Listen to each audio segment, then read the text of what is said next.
Gálatas, capítulo 6, versículos de 1 a 6. Irmãos, se alguém for surpreendido em alguma falta, vós que sois espirituais, corrigi com espírito de brandura, e guarda-te para que não sejas também tentado.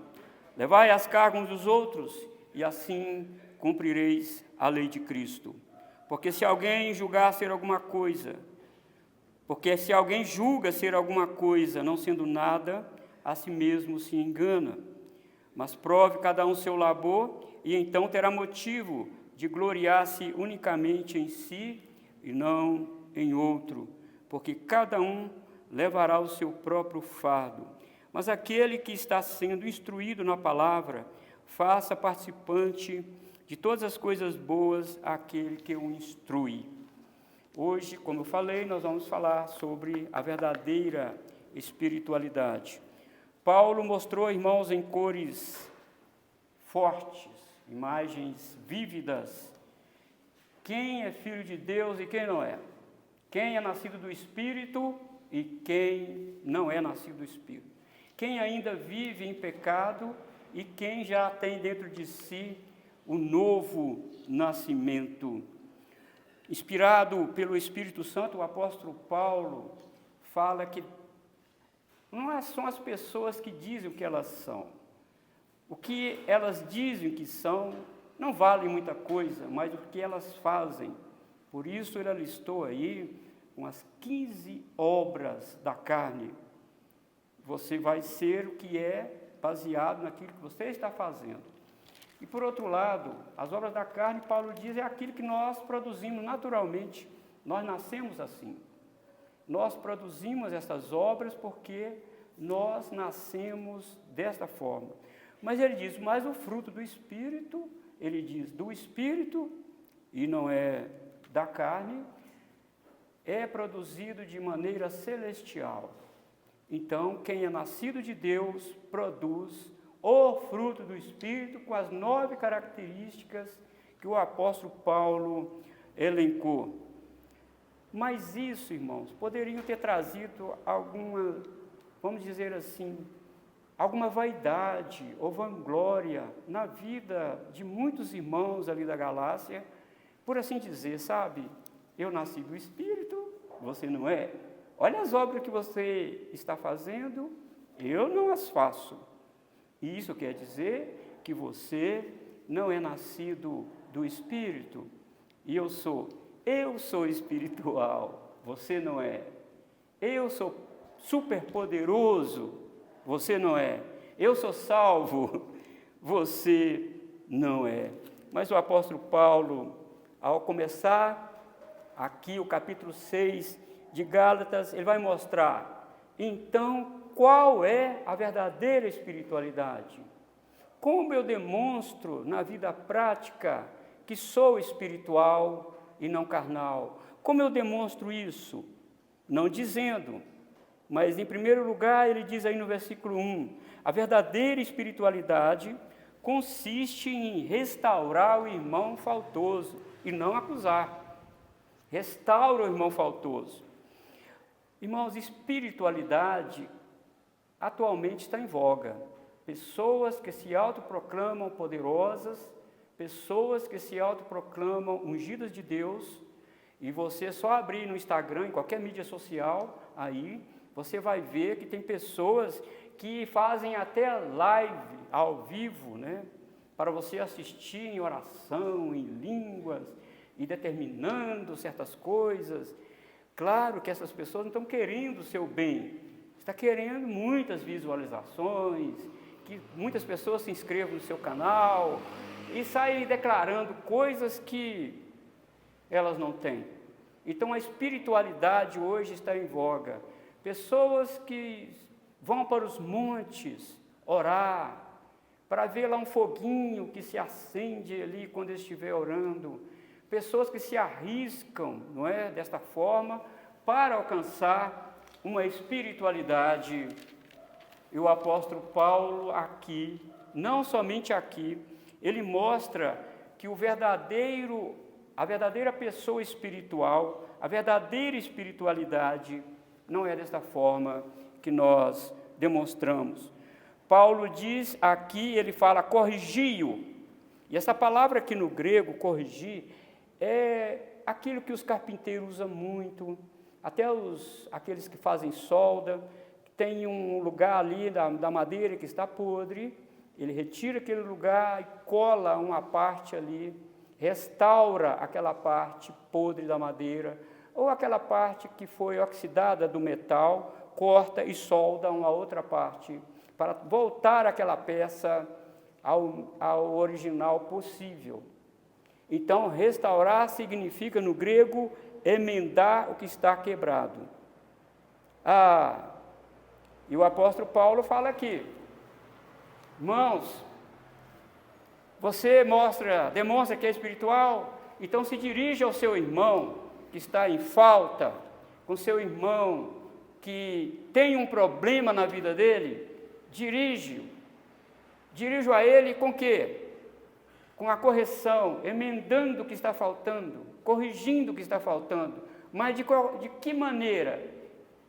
Como você é um super ungido, alguém que fala bravamente, que fala, digamos assim, né, como as pessoas, com uma oratória cativante, não, com espírito de brandura, espírito de brandura.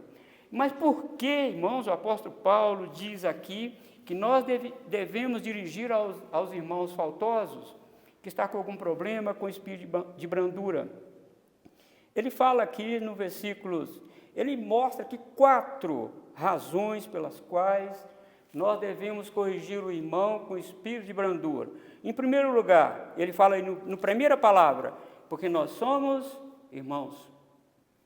Isso pressupõe que nós pertencemos à mesma família. Isso pressupõe que temos o mesmo sangue da redenção de Cristo em nossa vida. Isso pressupõe que somos todos irmãos de Jesus. Isso pressupõe que somos todos da mesma família de Jesus. E, por conseguinte, temos o mesmo Pai. Para que esse espírito de grandeza? Para que isso? Para que essa briga? Como diz aí no capítulo 5 de Gálatas, e o último versículo 26, para que essa vanglória, né? Para que essa inveja um com os outros? Você demonstra que é espiritual, indo até o irmão com espírito de brandura, corrigindo ele, com gentileza, com amabilidade, com humildade, porque ele é seu irmão. Ele é um com você na família de Deus. É isso.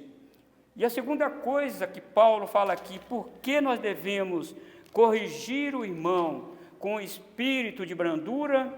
Porque nós também podemos ser tentados. Cometer o mesmo pecado que aquele irmão cometeu. Guarda-te para que não sejas também tentado.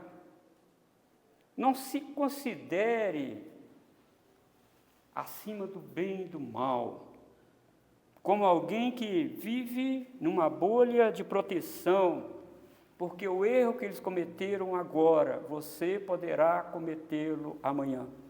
E você vai precisar dele vir até você com espírito de brandura, não com metiolate, que antigamente ardia, né? Mas com uma pomada, não é? Com uma faixa. Talvez o osso espiritual está quebrado. Coloca uma faixa e com um torniquete, apertando devagar, até colocar aquilo ali no lugar. Com brandura, não com aspereza, mas com delicadeza. Porque, diz Paulo, guarda-te, porque você também pode ser tentado.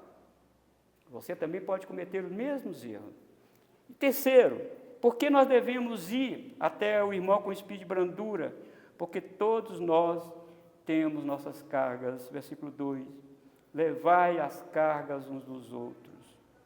Irmãos, é um erro as pessoas pensarem que o ato de nos aproximarmos de Deus nos isenta de sofrimento. Se eu orar mais, se eu for mais à igreja, se eu for mais ativo na igreja, eu certamente estarei protegido quanto ao sofrimento, lê do engano.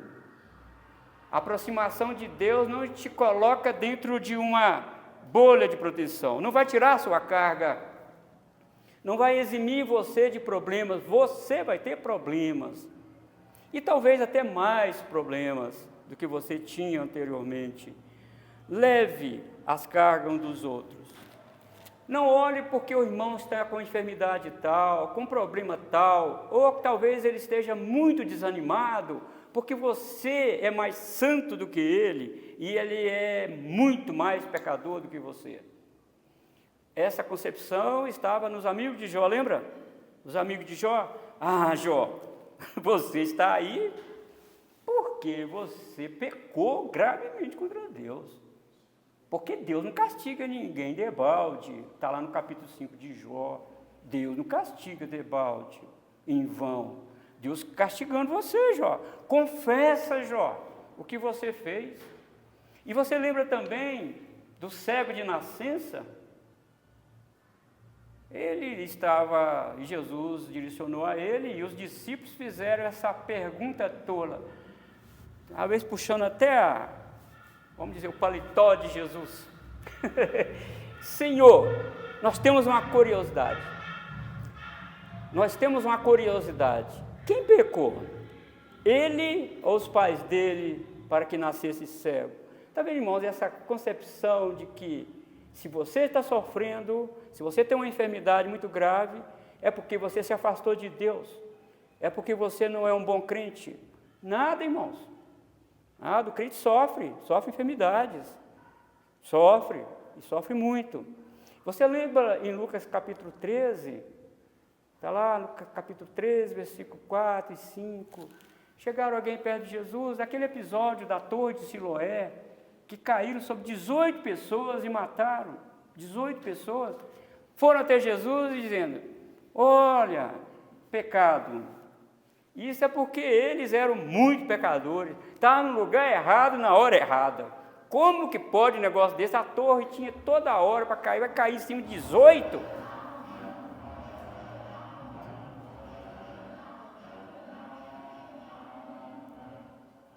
Vai cair logo em cima de 18? Vocês morreram porque mereceram. Jesus falou assim, olha, não tem nenhuma ligação a queda da torre e a morte dele com o pecado pessoal dele. E Jesus falou, eu te digo a vocês, se vós não arrependeres, igualmente perecereis. Então não liga um fato com o outro, não, porque não tem nenhuma ligação. Então o apóstolo Paulo está dizendo aqui para nós, irmãos, todos nós temos as nossas cargas, todos nós temos nossos problemas. E aqui carga, irmãos, esse versículo 2 não está em paradoxo com o versículo 5. Porque aqui no versículo 2 está, levai as cargas uns dos outros. Mas no versículo 5 diz, porque cada um levará o seu próprio fardo. No grego, carga significa um peso muito pesado que você não consegue carregar sozinho. Aqui o apóstolo Paulo usa aquilo que os animais carregavam, uma carga de um lado e de outro, que só eles conseguiam carregar, e que o ser humano não conseguia carregar. Amados irmãos, tem problemas em família que eles precisam mesmo de ajuda da igreja. Precisam de oração, precisam de uma palavra amiga. É uma carga muito pesada para eles sozinhos carregar. A carga aqui é aquele peso que o irmão sozinho não consegue carregar. Então, olha, você que tem uma carga um pouco mais leve, não olha para ele com uma carga pesada, dizendo, acho que ele merece isso. Ele não é um bom crente. E por outros pastores que tem por aí, ele não é dizimista. Está sofrendo por causa disso, né? Se não dá na igreja, não entrega o dinheiro na igreja, diz certos pastores aí, entrega na farmácia. Não é? Ô, meu irmão, não. Tem carga pesada, tem carga que é difícil carregar, que precisa de um irmão. Ô, meu irmão, como é que está aí? Está muito pesado? Ô, rapaz, olha você vê, eu estou até abaixado de tanto peso. Não, irmão, dá um pouco aqui dessa carga aqui. Então, a verdadeira espiritualidade É isso, irmãos. E quarto, por que nós devemos ir ao irmão corrigir com espírito de brandura, com gentileza, amabilidade, presteza? Por quê? Está no versículo 3, porque podemos ser contaminados com o auto-engano. Porque se alguém julga ser alguma coisa, não sendo nada, a si mesmo se engana. Aí Paulo fecha essa sessão aqui, irmão, mostrando que a carga pesada do outro não é porque ele mereceu. Não é porque você é alguma coisa e ele não é. Paulo diz, irmão, e eu coloco aqui como uma voz do Espírito Santo para nós: cuidado com o auto-engano. Muito cuidado. O auto-engano é acreditar que somos superpoderosos, supercrentes, que estamos imunes ao sofrimento por causa da nossa espiritualidade superior ao do irmão. Achamos o irmão tão fraquinho, tadinho, e nós tão forte. Que grosseria! Que grosseria! Acreditamos também que o sofrimento dele é porque ele não é espiritual. Porque se fosse espiritual, ele não estava sofrendo tanto. Vocês, irmãos, já ouviram isso aí fora? Esse negócio de amarrar o mal, de pôr uma rosa aí para expulsar o mal. Eu não sabia que rosa era tão poderosa, a ponto de colocar assim no canto da sua casa e ela murchar. Porque eles dizem que se a rosa murchar, é porque ela pegou todo o mal da sua casa. Ela murchou porque faltou água no pé dela, cortou ela vai murchar mesmo. E muita gente acredita nisso.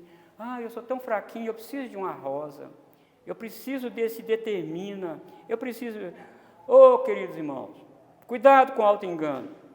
Muito cuidado, porque Tiago já falou. Tiago, capítulo 1, versículo 16 e versículo 17. Não vos enganeis, meus amados irmãos. Toda a boa dádiva e todo dom perfeito são lá do alto, descendo do Pai das luzes, em quem não pode existir variação ou sombra de mudança. Você tem alguma coisa boa na sua vida? Você tem algo bom na sua vida? Não se engane, não veio de você, veio de Deus. Foi Deus que deu a você, não veio de você, não é porque você merece, não. Na verdade, todos nós mereceríamos o inferno, mas o amor de Deus nos constrangeu e nos tirou de lá. E aqui Deus brada através de Tiago: todo dom perfeito, irmãos, toda dádiva vem do Pai Celestial. Não pense que você está numa vida financeira melhor porque você é super crente espiritual. Não é. Ou porque você trabalhou muito. Talvez seja. Talvez muita gente tem preguiça, né? Talvez seja. Mas cada caso é diferente do outro. Talvez você esbanje a saúde porque você ora e paga o preço. Que nada, irmãos. Nada.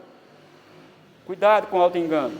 Em segundo lugar, Paulo diz: a verdadeira espiritualidade consiste na necessidade de autoexame.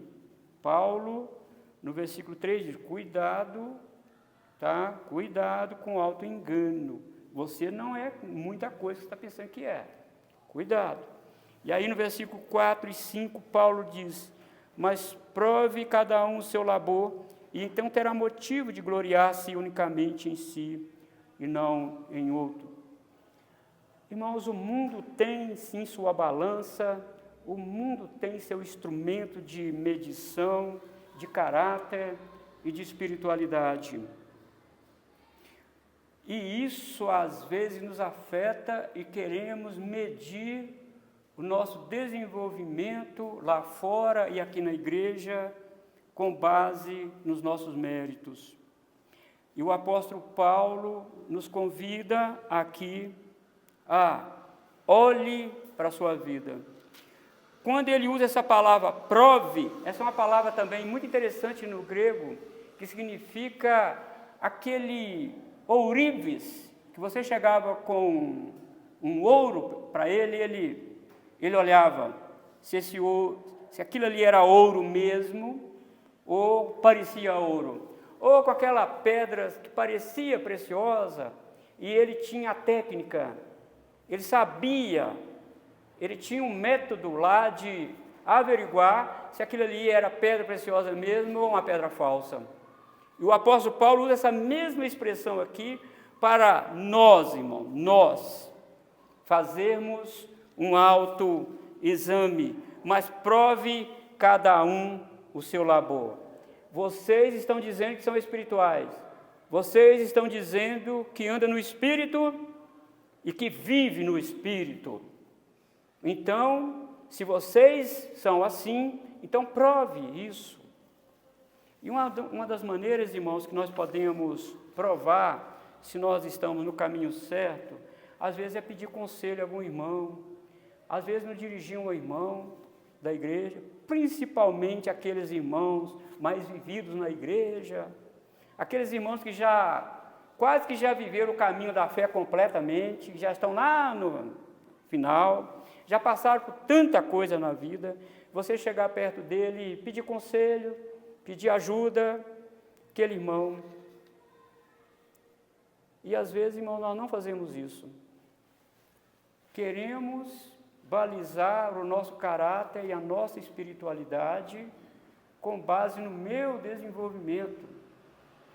E às vezes a minha motivação para trabalhar para o Senhor não é correta. Às vezes eu estou pregando, não é porque eu quero agradar a Deus, ou eu estou cantando, não é porque eu quero agradar a Deus. A minha motivação está errada. Às vezes eu quero aparecer, às vezes eu quero irmão, não. Prove cada um se você está de fato fazendo aquilo que agrada ao Senhor, e terás sim louvor do Senhor.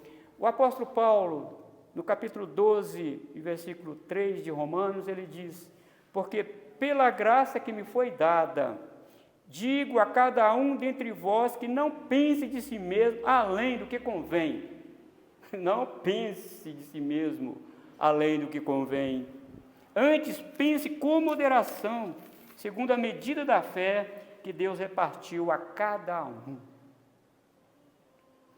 Por isso, irmão, eu como pastor, eu não posso medir o meu ministério pastoral com aqueles amados irmãos que me antecederam aqui em Guanabara. Eu não posso fazer isso.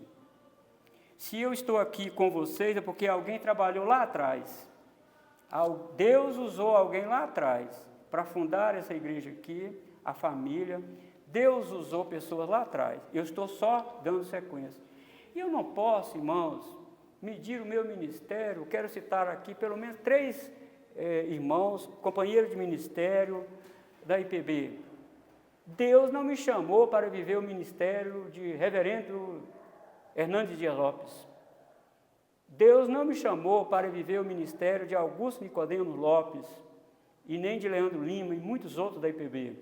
Deus me chamou para viver o meu ministério. Eu não posso ser Hernandes, nem Nicodemo, nem ninguém. Sou eu. A medida da fé que Deus me deu. E ninguém deve medir a sua espiritualidade tendo parâmetro a vida do outro. Parece que eu não sou crente. Às vezes nós olhamos assim e falamos: eu não sou crente não, olha aquele irmão, olha aquela irmã. Não, meu irmão, não faz esse tipo de medida não. Não faz esse tipo de medida não, porque Deus deu a cada um a medida da fé. Isso não quer dizer que reverendo Hernandes Dias Lopes e Augusto sejam mais espirituais do que eu, que eles são super poderosos, eles são como eu sou. Mas Deus possivelmente deu uma medida para eles que não deu a mim, e eu preciso viver a minha vida. E eu preciso cumprir com o meu ministério, com a minha vocação. Portanto, fazer esse tipo de comparação parte primeiramente de mim. Às vezes, dentro da igreja, fazemos isso, né? Você olha para um irmão e diz consigo mesmo: que irmão fraquinho. Talvez não goste de conversar, talvez não goste de falar. Chega na igreja e você olha para ele e fala assim: gente, como pode ser uma pessoa dessa ainda ser crente ainda? Lá dentro de você. Dentro de você. Não, irmãos, Não é por aí. Nós temos que medir a medida de Deus. Deus nos deu uma medida de fé, uma vocação para cumprirmos. O que Deus me deu, pode ser que não deu ao reverendo Hernandes, e o que deu a ele, com certeza não deu a mim. Mas isso não quer dizer que nós somos, que ele é ou espiritual e eu não sou, ou que ele é mais espiritual do que qualquer um de vocês aqui. Não é. Deus deu uma vocação e Deus deu a capacidade para viver isso. Lembra de novo de Tiago, capítulo 1, versículo 16? Todo dom perfeito, toda dádiva e todo dom perfeito vem de quem? Do alto, do Pai das luzes. Deus chamou você, minha irmã, para viver a sua vida na sua casa. Deus chamou você, meu irmão, para viver a sua vida na sua casa e concomitantemente dentro da igreja, servindo ao Senhor. Deus colocou você numa empresa, pode ter certeza que foi Deus que levou para lá. Para quê? Para você viver a vida que Ele te chamou lá, fazer a diferença lá. E quando nós andamos pelas ruas para vir para a igreja, Deus nos chamou para isso também. Não vamos querer ser igual ao outro irmão, não. Deus nos chamou para ser eu preciso ser eu, e não ao outro. Então, com base nisso, porque cada um levará o seu próprio fardo.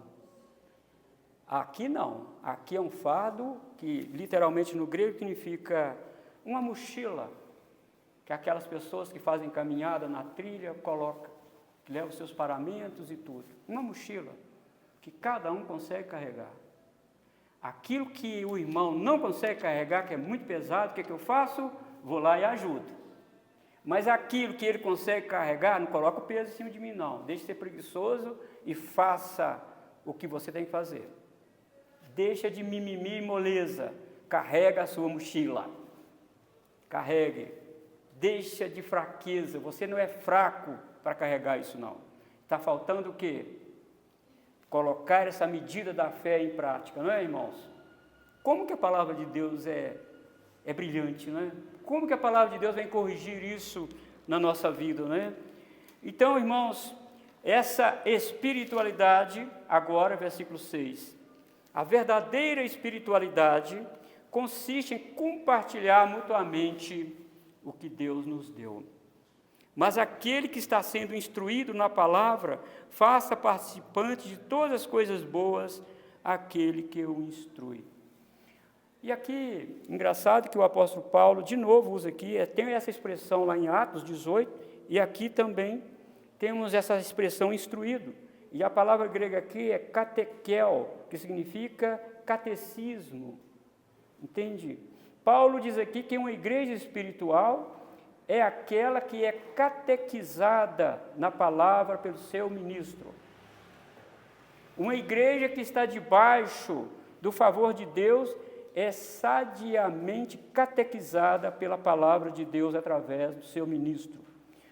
Irmãos, o Senhor Jesus derrama bênçãos na igreja e nas famílias quando a palavra dele é instruída, quando a igreja é instruída pela sua palavra. E o termo grego aqui é katekel, de catecismo, de instrução, de ensino. Uma igreja, irmãos, que não é catequizada na palavra de Deus, não pense que catequizada, ou catequismo, ou catecismo, é da igreja católica apostólica romana, é bíblico. E a falta de conhecimento leva muitos irmãos a pensarem que isso é, você fez a catequese, isso é coisa de católico. E é de católico, porque católico é exatamente isso, universal. Exatamente. Mas não, irmão, é bíblico. O apóstolo Paulo está dizendo, vocês foram catequizados, vocês estão sendo catequizados pelo ministro da palavra do Senhor. Porque cada um receberá de fato de Deus a sua instrução através do ministro que Deus colocou na igreja.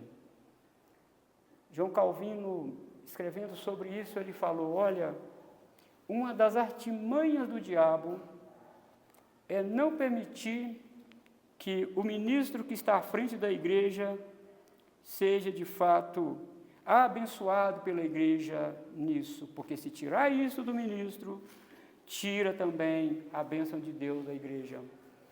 Engraçado, né, irmãos? Como que as coisas, a palavra de Deus corta para lá e também corta para cá, não é? E aqui o apóstolo Paulo está dizendo: ô Gálatas, vocês estão valorizando mais os falsos mestres, e vocês estão menosprezando o apóstolo, aquele que instruiu vocês, que fundou a igreja aí em vocês. Vocês, de fato, não estão honrando o ministro que está aí, e no caso era Paulo. Será que Paulo escreveu isso aqui à toa? Com certeza não. Porque se você der uma olhada aí no versículo 8 e 9, do capítulo 6 mesmo, porque o que semeia para a sua própria carne, da carne colherá corrupção, mas o que semeia para o Espírito, do Espírito colherá a vida eterna.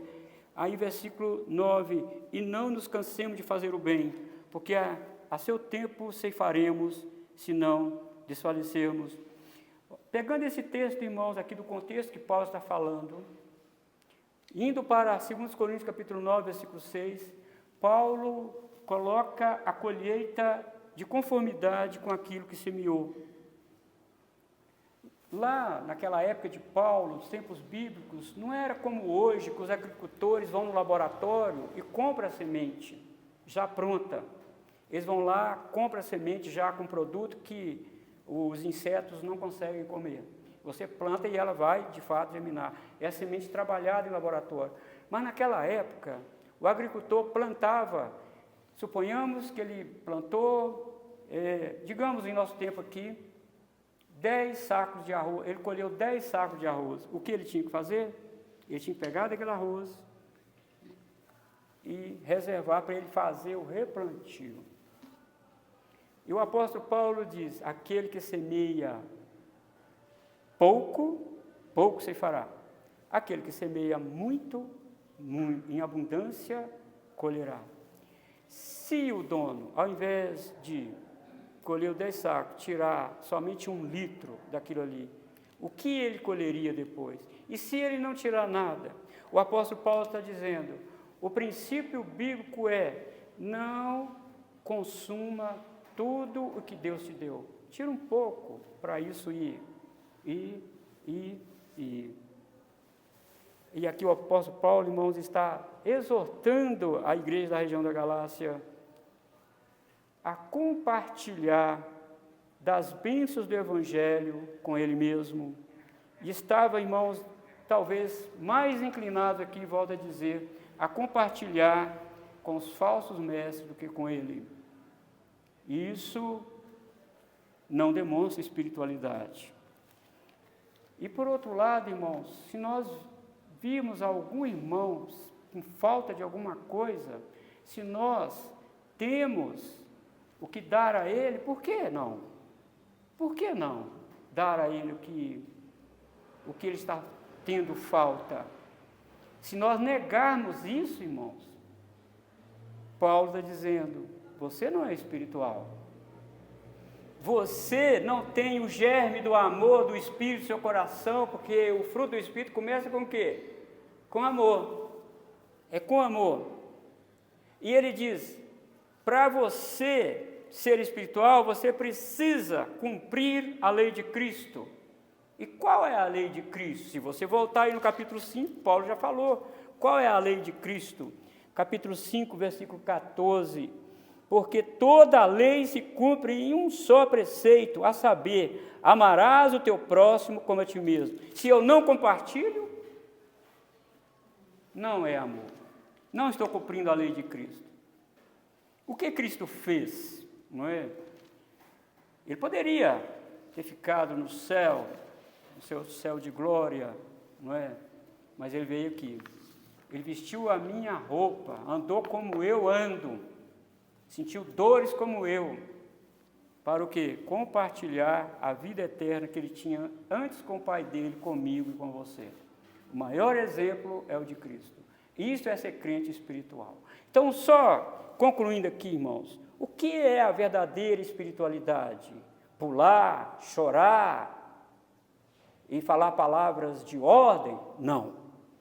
A verdadeira espiritualidade, segundo as Escrituras, é, primeiramente, restaurar o irmão que está com problema. Ir até ele.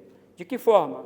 Com espírito de brandura, com gentileza, com humildade, entendendo que ele é seu irmão, entendendo que você pode estar na mesma situação amanhã que ele. Cuidado com a vanglória.